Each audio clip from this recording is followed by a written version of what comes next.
Hola, buenas tardes. Mi nombre es Alejandro Soifer. Quiero agradecerles por estar aquí. Voy a estar presentando entonces una versión reducida, un trabajo que estoy concluyendo. Mi presentación se llama El ascenso de los Nárculas, vampiros con ametralladoras en la literatura mexicana contemporánea. Entonces quisiera comenzar con un pasaje del libro Our Vampires Ourselves de la crítica Nina Auerbach, donde señala, como ven en pantalla, que mientras que algunas figuras de monstruos occidentales típicos como el hombre lobo, los fantasmas, eh, son prácticamente invariables independientemente de la cultura y el momento en el cual se manifiestan, los vampiros, en cambio, parecen adaptarse mucho más al tiempo y al lugar donde aparecen. Partiendo de esta aserción, entonces hoy voy a hablar de dos novelas sobre vampiros mexicanos que se llevan entre sí unos 20 años de diferencia, un poquito más. Y esta también es un dato relevante, dado lo que acabamos de decir acerca de cómo las historias de vampiros se ajustan a un determinado tiempo y lugar. Voy a comenzar entonces hablando de Asesinato en una lavandería china de Juan José Rodríguez, una novela corta publicada por primera vez en 1994, un año particularmente turbulento para la historia de México, dicho sea de paso, y luego comentaré la novela de 2016 de Silvia Moreno García, Certain Dark Things, escritora méxico-canadiense, que recibió su primera reedición, esta novela, hace muy poco tiempo. Entonces, ambas novelas, como señalé, tienen en común que tratan sobre vampiros en México y también comparten el hecho de que además de vampiros, estos monstruos son también narcotraficantes. Entonces, para comenzar con mi comentario acerca de la novela de Rodríguez, quisiera señalar que esta comienza en típica moda de las novelas góticas. Un protagonista, que se llama Medina, aparece viajando a un lugar que desconoce, un lugar aislado de la ciudad y con ciertas connotaciones lúgubres, oscuras, tenebrosas, y va en busca de una mujer que tiene que ver con su familia. Al llegar se encuentra con que la están velando a esta mujer, acaba de fallecer, y entonces conoce a su hija, Yolanda, una muchacha asiática. Si bien el lector todavía no lo sabe, Yolanda es una vampiro y la voracidad y el erotismo que suelen estar asociados a este tipo de figura se muestra cuando apenas un par de escenas después de haberse conocidos y aún con el cadáver de la madre de Yolanda al lado suyo, hacen el amor apasionadamente. Luego de esta escena, los dos quedan en reencontrarse en una habitación de hotel más tarde ese día. Cuando Medina acude a la cita esa tarde, aparece Lisandro, el hermano de Yolanda, que lo ataca, pensando que es un asesino que los está persiguiendo. Superada la confusión, Lisandro le cuenta a Medina que él y su hermana pertenecen a una familia de vampiros. Y en su explicación aclara que contra todo lo que podría esperarse, los vampiros estamos muy alejados de esas cosas que la gente y la literatura nos han adjudicado. Más aún aclara, y aquí tienen la cita, un vampiro requiere alimentarse como cualquier ser humano y tiene una vida normal. Una vez al mes necesitan de una dosis de sangre no mayor a 2 onzas y a veces menos. Cantidad tan pequeña de sangre puede conseguirse fácilmente y muchas veces nos las da una mujer amada, algún amigo enterado de nuestro secreto, aunque algunos desesperados recurren al asesinato cuando están en situación difícil y en esos casos utilizan navajas, no la fuerza de sus dientes. Eso es una mentira, aunque en ocasiones, dentro del acto amoroso, podemos morder provocando un breve rasguño en la pareja de la cual nos nutrimos lo suficiente. Entonces, como dije al comienzo, la figura del vampiro establece sus propias reglas en cada iteración en la cual aparece. De hecho, y también nos explica Lisandro, que no son inmortales, no sienten repulsión por el ajo, y en definitiva lo más importante que dice es, somos en el fondo como los seres humanos, ¿no? Yo por eso lo señalo como vampiros sin colmillos. Esta explicación entonces resalta la paradoja que propone el relato. Estos son vampiros, pero sin colmillos. No necesitan casi beber sangre, no están muertos y revividos, no cumplen con casi ninguna de las características que uno podría esperar más o menos estables en la figura de, el vampiro. Pero entonces Lisandro le explica a Medina que quien los persigue a él y a su hermana es otro vampiro con el que tienen viejas deudas pendientes, pero en particular problemas de negocios, y ese negocio en el que ambos se encuentran, tanto Lisandro como el que los persigue, es el de las drogas. El hecho de que Lisandro tenga que aclarar que su negocio es el del narcotráfico, entonces introduce un modelo de representación del narco en México, que también está en contrario de otras formas típicas de la representación típica del narcotraficante, ¿no? Estos vampiros narcos no viven rodeados de riqueza, sino en una casa de pescadores pobres, en una región apartada de la ciudad, como les comenté, y son vampiros pero sin colmillos, sin esa violencia excesiva que se podría asociar al narco. La explicación de Lisandro continúa y da contexto al presente de la novela. El abuelo del narrador formó parte de una organización de asiáticos en México que se dedicaban a traficar a otros asiáticos hacia Estados Unidos durante los pogroms, las persecuciones de asiáticos en México. En esta organización también estaba el padre de Lisandro y Yolanda, también vampiro, y otro vampiro de ascendencia italiana llamado Goldoni, que va a ser el que los está persiguiendo ahora, ¿sí? Después de traicionar al abuelo de Medina y al padre de estos vampiros, y bueno, por una serie de situaciones que quiero resumir, se propuso exterminar a todos los vampiros, excepto él, obviamente, ¿no? Bien, entonces esta narrativa les digo, es un poco compleja, estoy tratando de reducirla y resumirla lo máximo posible como para poder explicar más mis puntos y no tanto la trama. Un poco difícil porque la trama es bastante complicada. Bien, entonces luego de todas estas explicaciones, que he establecido que los vampiros asiáticos mexicanos comenzaron a dedicarse al negocio de las drogas. En la novela esto está relacionado con la vida campesina. No se señala en el texto, pero la comunidad china en México, en la vida real, ¿no? Fue la que importó el cultivo de amapola, que es de donde se obtiene la morfina y la heroína. Entonces lo que queda subrayado es que estos vampiros inofensivos, no tienen colmillos, se dedicaron también inofensivamente al cultivo de amapola, que luego se convirtió en tráfico de drogas y de gente, ¿no? Con una buena razón, ¿no? Estaban traficando gente para evitarles el exterminio durante los pogroms en México. Bien, entonces en la novela esto no parece como algo negativo, como algo violento, sino una necesidad de supervivencia. Estos vampiros sin colmillos se dedican al comercio de drogas ilegales no porque busquen enriquecerse particularmente, sino porque es la consecuencia de sus conocimientos y capacidades, el cultivo y la vida en pequeñas propiedades de tierra. Buscan ganarse la vida, aunque tengan que recurrir a actividades que terminan siendo destructivas. Del mismo modo, son vampiros que intentan pedir prestado, ¿no? La poca sangre que necesitan para vivir y que, sin embargo, en caso de necesidad, también los pueden llevar a matar con tal de conseguirla, ¿no? Como dijo Lisandro. Bien, luego de pasar la noche junto a Yolanda, al día siguiente, los tres, incluyendo a Lisandro, son atacados por Goldoni, quien, como dije, es también un vampiro, y lo sorprende con un ataque de AK-47, ¿no? La ametralladora.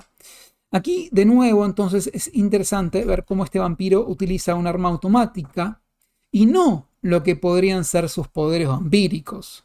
Como ha quedado dicho, estos son vampiros casi indistinguibles a los humanos.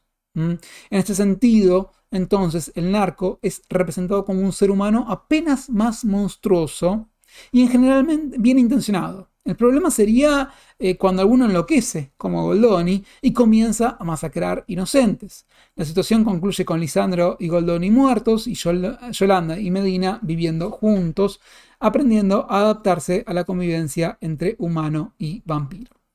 Ahora, lo que quiero resaltar es cómo esta narrativa de 1994, aquí vemos el asunto del narcotráfico ya presente y se conocía su violencia implícita, pero se lo consideraba una cuestión prácticamente ajena a las preocupaciones de la sociedad cotidiana, ¿no? Estos vampiros asiáticos son parte de la sociedad y parecen pasar desapercibidos, incluso sin generar ningún tipo de disrupción en la vida cotidiana de los civiles, hasta que sus luchas internas y generan caos a la gente que se involucra con ellos, ¿no? Si uno no se involucra, pareciera ser, dice la novela, nada nos va a ocurrir. Y después, claro, pertenecen a la sociedad mexicana y al mismo tiempo no pertenecen, son extranjeros y vampiros, pero casi inofensivos. Por otra parte, hay también un cierto didactismo típico del enfoque que se le daba al asunto del narco en aquella época. Si se los deja solos a los vampiros, como dije, ¿no? O a los vampiros narco, nada malo nos ocurrirá. Los problemas empiezan cuando voluntariamente Medina se introduce en su territorio, en su mundo, en esa escena gótica que da comienzo a la novela. Aún más al final de la novela, cuando Yolanda y Medina están viviendo juntos y se dedican al cultivo de hortalizas y ya no al comercio de drogas, no se menciona la lógica de ella necesitando aún beber sangre humana. Pareciera como si al haber dejado el negocio de las drogas, también hubiese dejado ella atrás su esencia vampírica. Es clara entonces la representación del narco como un vampiro herbívoro, ¿no? Un elemento extraño en la sociedad mexicana y potencialmente violento, pero todavía asociado a regiones específicas del país y a la experiencia de pequeños granjeros que encontraron en esto su forma de vida. Aquí, bueno, tenemos otra cita donde vemos que son vampiros sin colmillos, como digo yo, ¿no? Bien, entonces, y aquí, perdón, tenemos cuando se retiran y se ponen a cultivar hortalizas ya lejos de la vida del comercio de drogas. Bien, yendo entonces a Certain Dark Things, ¿sí? Quisiera hablarles un poquito de esta novela que es mucho más compleja y traza desde el comienzo la existencia de razas de vampiros separadas de los humanos. Aquí vemos cómo lo relaciona con los pueblos originarios. Y en particular, entonces, Moreno García propone unos vampiros originarios, ¿sí? Que comparten características con animales de la mitología azteca. Estos son como vampiros medio, como unos pájaros vampiros, que se enfrentan a la conquista por parte de otros vampiros europeos. La conquista aquí va a ser por parte de vampiros europeos, ¿no? No va a ser la conquista, bueno, digamos, sí, existió la conquista en este mundo, como todos lo conocemos, pero también hubo una conquista de vampiros europeos. La novela transcurre en una ciudad de México atravesada por una estética goth punk y sigue a Atl, una vampiro azteca que se cruza en su camino con Domingo, un chico humilde que vive en las calles. En esta realidad, los humanos conocen la existencia de los vampiros, a los que excluyen y tienen por violentos y cazan, ¿no? Cuando se da la oportunidad. La diferencia entre los vampiros originarios como Atl, que eran adorados como sacerdotes de la sociedad azteca, y los vampiros invasores de Europa llamados necros, una raza de vampiros violentos y carroñeros, es bastante explícita. Y la novela trabaja mucho en su propia mitología y cómo los vampiros, tanto los originarios como los invasores, se han visto involucrados en los últimos años también en el narcotráfico. Y aquí también ambos bandos se encuentran en guerra, lo que es una referencia clara a las guerras entre bandas de narcotraficantes que ocurren en la realidad cotidiana del México contemporáneo, ¿no? En esta tensión se encuentra una vez más la referencia a un cambio de paradigma en el entendimiento acerca de la violencia del narcotráfico en el país. En una conversación, Atl le explica a Domingo cómo fue que los vampiros europeos, los necros, llegaron para romper el orden y la paz que antes existía. Antes de su llegada, explica Atl, el país era corrupto, sí, pero estable y sin guerras. Sin embargo, con la llegada de los vampiros europeos, este orden se rompió. En paralelo, pueden pensarse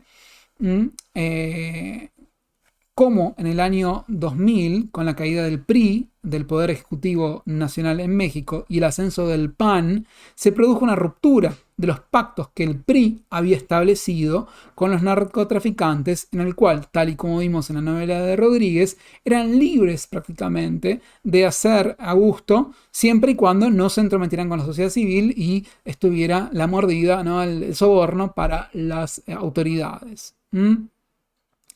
Entonces, la empresa de vampiros capitalistas del narcotráfico locales de Atl se va a ver interrumpida con la llegada de estos otros vampiros parasíticos o parasitables o parásitos, digamos, y violentos.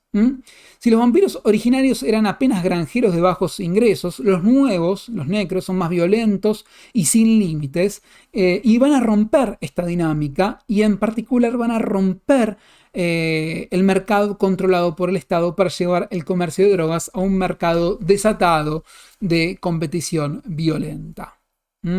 Mientras que los vampiros de la raza de Atl eran dañinos, pero su daño estaba controlado y ellos habían sido asimilados, habían sido convertidos en sacerdotes aztecas, no generaban daño a la sociedad en general. Aquí ya hay una ruptura con eso, ¿no? Llegan esta nueva camada de vampiros y se rompe el pacto mafioso, digamos, ¿no? Y en buena ley capitalista, entonces, se había establecido una relación casi virtuosa entre los vampiros de la raza de Atl y los humanos. Se los considera sacerdotes, como dije, de los dioses aztecas, y a cambio, sí, reclamaban un sacrificio de sangre por su contribución a la sociedad.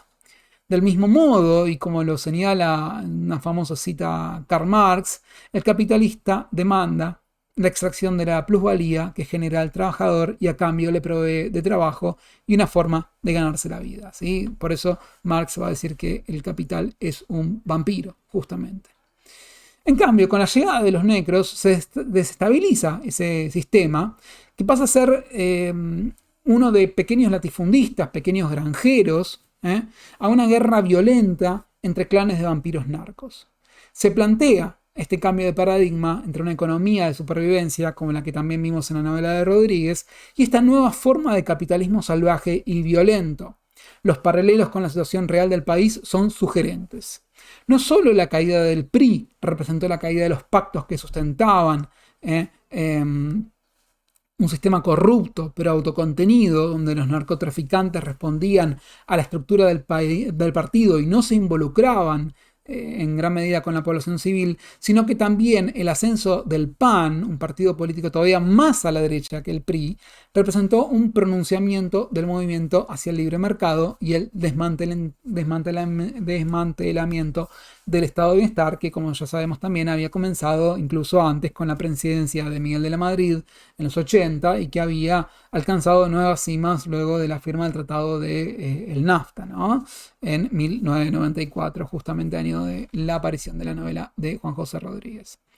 Entonces estos vampiros nuevos e invasores, los necros, desatan una guerra porque vienen a competir contra los vampiros locales ya establecidos, ¿no? Se corre el Estado, se rompen estos pactos y se deja de alguna manera el libre mercado de la violencia surgir. Entonces, del mismo modo, las bandas de narcotraficantes, ante la caída de los pactos de convivencia con el PRI, comenzaron una violenta guerra interna que fue profundizada con la militarización que propuso el PAN a partir de la declaración de la guerra contra las drogas por parte de Felipe Calderón en el año 2006. Más aún, el horror que estos vampiros, que prácticamente no usan sus poderes o no los tienen para empezar, no está puesta en su condición vampírica. En última instancia, la raza de vampiros originarios de Atl habían sido aceptados como por parte de la sociedad, ¿no? Por los aztecas, sino que el horror que ellos producen deriva del hecho de que utilizan armas de guerra y se enfrentan violentamente en las calles. Voy a volver a la anterior.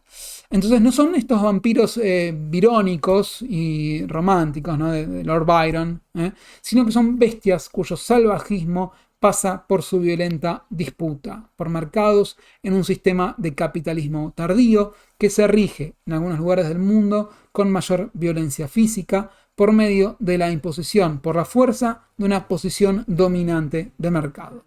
Esta es una economía basada en la sangre, y en ese sentido es completamente natural que se recurra a la metáfora del vampiro como figura para encarnarla. Les agradezco mucho y si tienen cualquier duda o pregunta, me pueden escribir o luego de esta presentación. Muchas gracias.